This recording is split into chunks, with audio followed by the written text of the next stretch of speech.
बिस्मिल्लाहिर्रहमानिर्रहीम। अस्सलाम वालेकुम नाज़रीन, आप यूट्यूब चैनल देख रहे हैं। मैं इमरान खान हूं। नाज़रीन, ये अब तक की सबसे बड़ी खबर है। आलमी मंजरनामे में इससे बड़ी खबर और कोई नहीं है, क्योंकि अमरीकी इलेक्शन के ऊपर पूरी सारी दुनिया की नज़रें होती हैं। सारे इस चीज़ का अंदाज़ा लगा रहे होते हैं कि अमेरिकन का जब एक नया प्रेसिडेंट आएगा तो उसकी पॉलिसी क्या होगी। अब डोनाल्ड ट्रंप ने अमेरिकन इलेक्शन जीत लिया है। मैं आपको बता देता हूँ, डोनाल्ड ट्रंप ने अमेरिकन इलेक्शन जीत लिया है और तफसीलात के मुताबिक 270 वोट मुकम्मल करने होते हैं।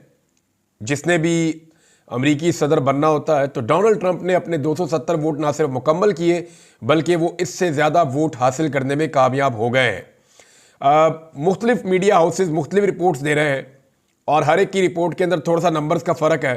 तो जो मैं आपको बताऊंगा वहाँ पे भी फ़र्क हो सकता है, लेकिन ज़्यादा तज्ज़ियाकार ये कह रहे हैं कि ट्रंप 300 का फिगर क्रॉस कर जाएंगे।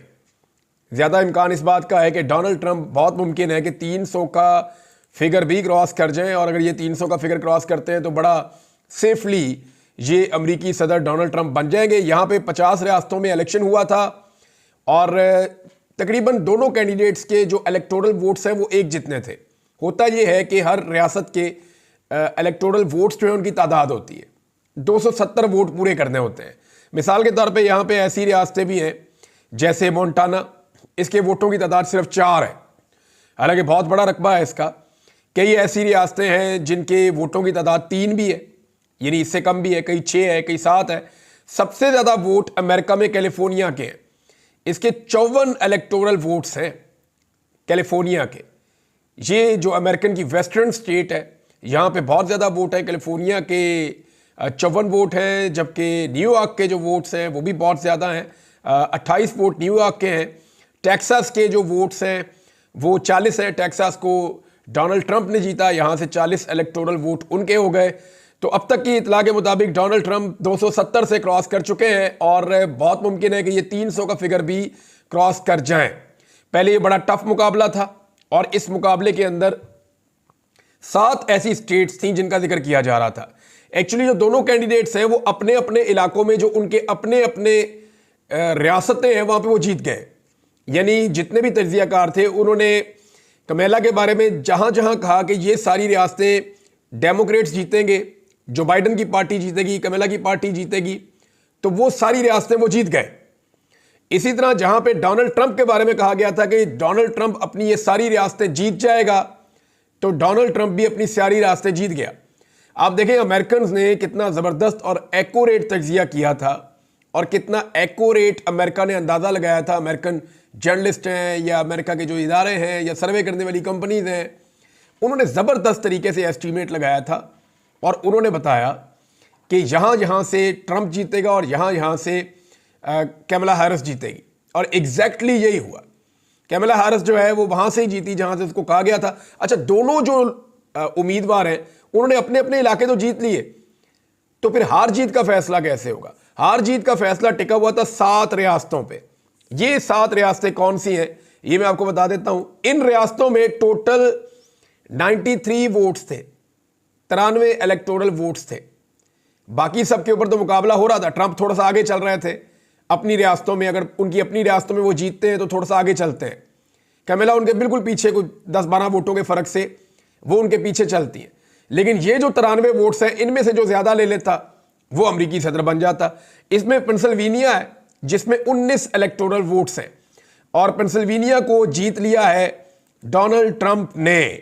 पेंसिल्वेनिया का जो नतीजा है वो मुकम्मल आ गया है और डोनाल्ड ट्रंप ने बड़े टफ मुकाबले के बाद, यानी अब मेरे पास जो फिगर मौजूद है उसमें सिर्फ कोई 65 लाख के करीब वोट पड़े हैं यहाँ पे, और इसमें सिर्फ 2 लाख का फर्क है कैमला का और डोनाल्ड ट्रंप का। बड़ा क्लोज इनका आपस में मुकाबला था। 51% वोट पड़े हैं डोनाल्ड ट्रंप को और 48% से थोड़े ज़्यादा वोट जो हैं वो कमेला को पड़े हैं। तो ये यहाँ पे पेंसिल्वेनिया में सख्त मुकाबले के बाद डोनाल्ड ट्रंप ने मुकाबला जीत लिया। तो ये तो एक रियासत होगी जो मैंने आपको बता दी। दूसरी रियासत थी जॉर्जिया। जॉर्जिया के अंदर भी दोनों उम्मीदवारों ने बड़ी मेहनत की थी और जॉर्जिया का जो इलेक्शन है वहां पे भी डोनाल्ड ट्रंप ने जीत लिया। अब जॉर्जिया के अंदर जो डोनाल्ड ट्रंप ने इलेक्शन जीता, ये भी बड़ा क्लोज मुकाबला था।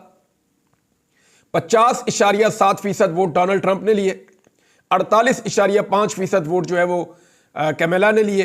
तो यहां पे भी लगभग कोई 1,20,000 वोटों के फर्क से डोनाल्ड ट्रंप ने, ठीक ठाक 50 लाख से ज्यादा वोटिंग हुई है, और कोई 1-1.5 लाख के फर्क से डोनाल्ड ट्रंप ने जॉर्जिया को भी जीत लिया है।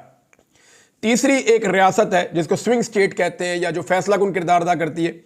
इनमें मैंने आपको बताया कि 6 है, 6 में से 2 मैंने 7 हैं, 7 में से 2 डोनाल्ड ट्रंप ने जीत लिए। मैं तीसरी बता रहा हूं आपको। ये जो तीसरी रियासत है ये नॉर्थ कैरोलिना है, और यहां पे भी बड़ा सख्त मुकाबला हुआ। डोनाल्ड ट्रंप फिर जीत गए और उन्होंने 51% वोट यहां पे लिए, जबकि कैमला जो है वो तकरीबन 48% से थोड़ा सा कम उनका वोटिंग टर्नआउट रहा, उनके पास इतने वोट आए।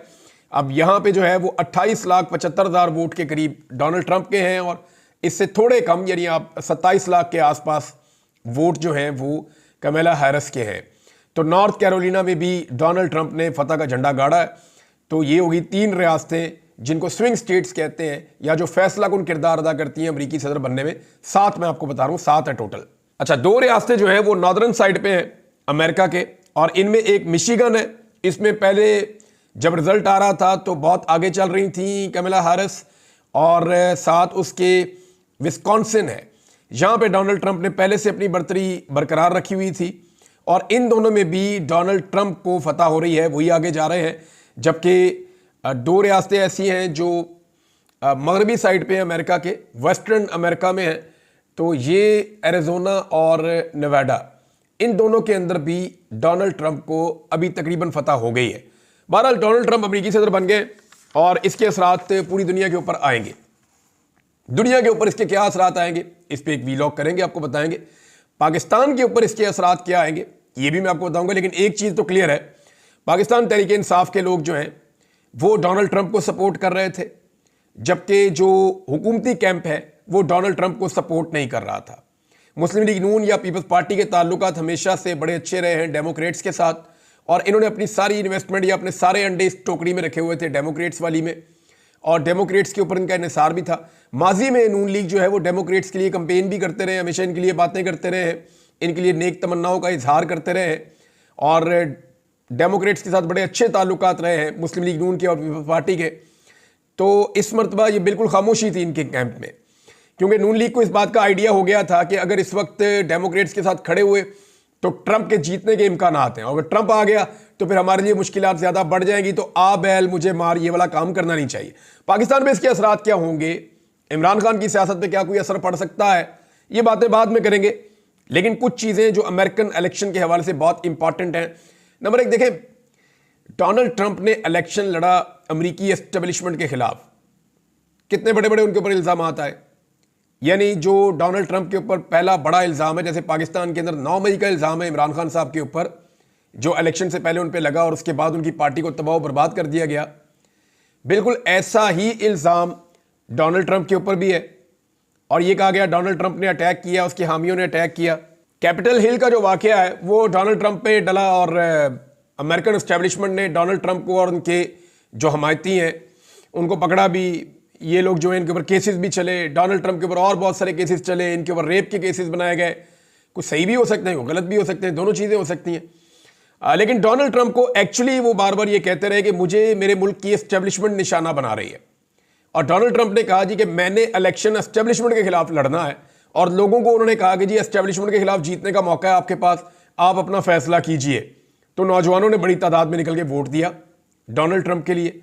फिर डोनाल्ड ट्रंप के ऊपर जितने इल्जामात थे या जितने भी केसेस थे, उसकी हैंडलिंग डोनाल्ड ट्रंप के मुताबिक कहीं और से हो रही थी, और जो है वो एस्टेब्लिशमेंट जो अमेरिकन है वो डोनाल्ड ट्रंप को नहीं लाना चाहती थी, वो कैमला हैरिस को लाना चाहती थी, और वो ये चाह रहे थे कि डेमोक्रेट्स जो हैं वो कंटिन्यू करें, उनके साथ वो कंफर्टेबल थे। ट्रंप को कभी कहा जाता है कि ये कोई कल्ट है, ये कहा जाता है कि ये सैडिस्ट है, ये कहा जाता है कि ये कोई इसका एटीट्यूड ठीक नहीं है, बहुत सारे प्रॉब्लम्स उसके बारे में बताए जाते हैं। ये भी कहा जाता है इसकी सियासी सोच नहीं है। ये सारी चीज़ें ट्रंप के साथ जोड़ी जाती हैं। हालांकि ट्रंप के दौर में कोई अमेरिका ने नई जंग शुरू नहीं की, बल्कि जो जंगें ऑलरेडी चल रही थी उनको रैप अप किया। तो ट्रंप अमेरिका के हवाले से पॉलिसीज़ में अगर आप देखें तो जो ट्रंप के 4 साल हैं वो ज़रा डिफरेंट किस्म के हैं। हालांकि उसके अंदर कोविड भी आया, और जो अगला इलेक्शन आया उसमें ट्रंप को कोविड की वजह से नुकसान भी हुआ था। अब पाकिस्तान पे इसके असरात बाद में बात करते हैं, लेकिन आलमी सतह पे इसके बड़े असरात आ गए। इलन मस्क ने बहुत सपोर्ट किया डोनाल्ड ट्रंप को, और ऐसा लगता था कि उन्होंने अपना सब कुछ दांव पे लगा दिया है इस इलेक्शन को लेकर। मुझे ये लग रहा था कि अगर डोनाल्ड ट्रंप ये इलेक्शन हार जाते हैं तो होगा ये कि इतना नुकसान तो डोनाल्ड ट्रंप का नहीं होगा जितना नुकसान इलन मस्क का हो जाएगा, क्योंकि बहुत खुलकर उन्होंने डोनाल्ड ट्रंप की कैंपेन की, बहुत खुल के इस इलेक्शन को उन्होंने लड़ा, पूरी सपोर्ट की, अपने प्लेटफॉर्म को इस्तेमाल किया। और प्लेटफॉर्म से मैं आपको एक चीज़ और बताता हूं कि गूगल जो है वो बड़ी प्रॉब्लम में आ गया। गूगल में बैठे हुए लोग जो उन्होंने भी थोड़ी सी दो नंबरी की। मैंने आपको पहले बताया था कि अमेरिका की जितनी कमर्शियल स्टेट्स हैं, आप अभी यहाँ पे नतीजा उठाकर देख लेना, ये मैप आपके सामने आ जाता है। यहाँ पे आप ये देखेंगे चाहे वो वाशिंगटन है, चाहे वो न्यूयॉर्क है, चाहे वो कैलिफोर्निया है, ये बड़ी बड़ी कमर्शियल स्टेट्स हैं। वर्जीनिया है, ये अमेरिका की वो स्टेट्स हैं जहाँ से बहुत पैसा जनरेट होता है। यहाँ पे डेमोक्रेट्स तगड़े हैं, तो सारे मीडिया हाउसेज यहाँ पे हैं, सारे बड़े बड़े जो कंपनीज हैं वो यहाँ पे हैं। तो उन सबको ये लगता है कि डेमोक्रेट्स को ही जीतना चाहिए, क्योंकि उनके साथ ताल्लुकात हैं और उनकी रियासतों के अंदर वो मजबूत है, लिहाजा वो सब डेमोक्रेट्स के लिए जोर लगाते हैं। इसी तरह गूगल का भी ये प्रॉब्लम हो गया होगा। बहरहाल गूगल ने किया क्या, ये खबर मैं आपको बता देता हूं। गूगल की जानबदारी थी या कोई तकनीकी गलती थी, कुछ तो था इसके अंदर, और अमेरिका में गूगल के सर्च इंजन की बाइकआउट मुहिम शुरू हो गई कि गूगल का बाइकआउट कर दें। ये अमेरिका में मुहिम चली है। गूगल के सीईओ ने ना सिर्फ इसके ऊपर जो है वो वजाहत की, बल्कि अपने स्टाफ को उन्होंने कहा जी आप न्यूट्रल रहें। ये उन्होंने अपने स्टाफ को हदायत भी जारी की है गूगल के सीईओ ने। गूगल पर हुआ ये कि गूगल पर ट्रंप और हैरिस को वोट डालने के लिए जो सवालात पूछे जाते हैं ना, लोग सवाल कर देते हैं, गूगल के ऊपर डाल देते हैं, जवाब मिल जाएगा। तो अमरीकी अवाम जो है वो हैरान रह गई, उन्हें सरप्राइज मिला। हुआ ये कि ट्रंप के लिए लिंक्स खुल जाते थे कि जी ट्रंप को अगर आपने वोट डालना चाहते हैं कैसे, तो लिंक खुल जाते, लिंक खोल लीजिए, आपको पता चल जाएगा क्या करना है। जबकि कमला हैरिस को वोट देने के लिए ना सिर्फ लोकेशन, मुकम्मल एड्रेस के जरिए पूरी रहनुमाई का फीचर सामने आ जाता था, यानी वहां सपोर्ट ज्यादा मिल रही थी कमला हैरिस के लिए। तो गूगल ने वजाहत की है कि यह तकनीकी गलती है, लेकिन अमरीकी अवाम ने बाइकआउट गूगल की मुहिम शुरू करते हुए मुतबादल सर्च इंजन इस्तेमाल करना शुरू कर दिए। ये अब रिपोर्ट हुआ है। बहरहाल गूगल बहुत बड़ा सर्च इंजन है, दुनिया के अंदर इसका एक नाम है और बड़े ज़बरदस्त सर्विसेज प्रोवाइड करता है। हम जब भी कोई चीज़ सर्च करते हैं गूगल पे ही जाते हैं, लेकिन गूगल जैसा बड़ा इदारा भी, अब अमेरिकन जो है आपको पता है उनके बाइकआउट से बहुत इम्पैक्ट आता है और बड़ा इम्पैक्टफुल उनका बाइकआउट होता है। तो जनाब अब सिचुएशन ये है कि डोनाल्ड ट्रंप अमेरिका के सदर बन चुके हैं, इसकी अनाउंसमेंट हो गई है और डोनाल्ड ट्रंप ने अपनी जो है वो विक्ट्री स्पीच का ऐलान भी कर दिया है और जल्द डोनाल्ड ट्रंप अपनी विक्ट्री स्पीच करेंगे।